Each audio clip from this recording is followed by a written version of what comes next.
குழந்தைங்களுக்கு 6 மாசத்துலேருந்து பல்லு வந்து முளைக்க ஆரம்பிக்கும்.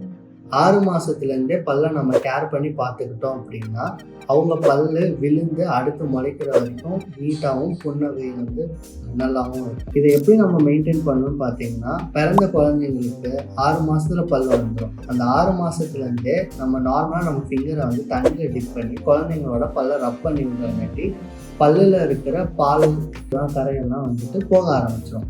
மில்க் டெபாசிட் ஆகும்போது மட்டும்தான் வந்து குழந்தைங்களுக்கு வந்து சொத்தை வந்து வர ஆரம்பிக்குது.